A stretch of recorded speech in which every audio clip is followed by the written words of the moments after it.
আমি ছোট বার্তা থেকে আরিফ। ছোট বার্তা আপনাদের সবাইকে স্বাগতম।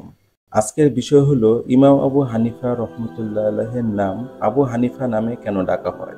ইমাম আবু হানিফা রহমতুল্লাহ আলাইহি আসল নাম হলো নুমান ইবনে সাবিত আর উপনাম হলো আবু হানিফ। যে কোনো মুসলিম ব্যক্তি ইসলামের ছায়াতলে চলতে গেলে যুগের আবর্তনের ফলে নতুন যে সমস্যার উৎপত্তি হয় তার সমস্যা সমাধানে কুরআন ও হাদিসের আলোকে যে সুন্দর পন্থা অবলম্বন করেছেন ইমাম আবু হানিফা রহমতুল্লাহ আলাইহি তা হলো মাসলা মাসেল। অর্থাৎ আপনি একটা সমস্যায় পড়েছেন তা ইসলামের আলোকে সমাধান করেছেন ইমাম আবু হানিফা, সেটা আজও এক উজ্জ্বল দৃষ্টান্ত।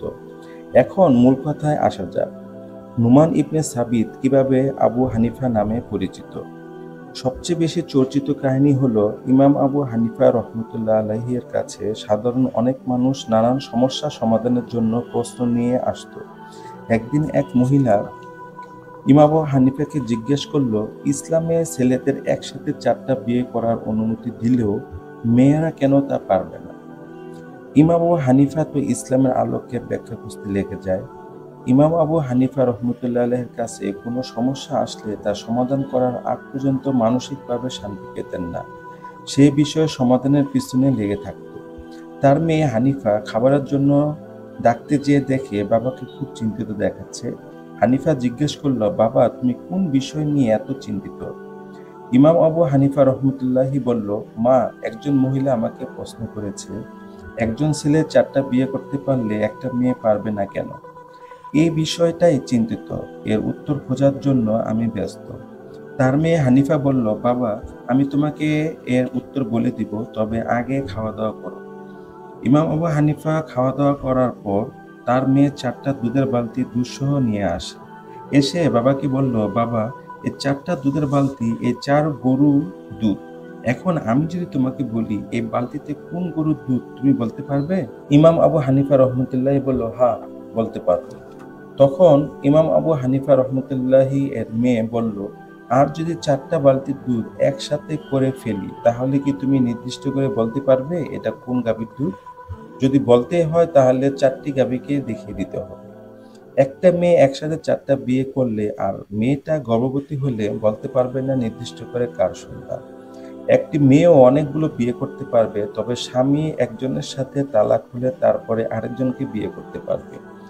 আর একটা ছেলে 4টা মেয়েকে বিয়ে করলে বলতে পারবে এই গর্ভবতী 4টি মেয়ের বাচ্চার বাবাই আমি। এই মাসালা চারদিকে খুব আলোড়ন করেছিল সেই সময়। আর তখন থেকে নুমান ইবনে সাবিত রহমতুল্লাহ আলাইহিকে আবু হানিফা নামে ডাকা হয়। আবু হানিফা অর্থ হলো হানিফার পিতা। কিন্তু মজার বিষয় হলো অনেক ঐতিহাসিকগণ বলেন আবু হানিফা রহমতুল্লাহি আলাইহি এর কোনো মেয়ে ছিল না, তার ছেলে সন্তান ছিল। এটা পাওয়া যায় ইকমাল বইয়ের পৃষ্ঠা 624-এ।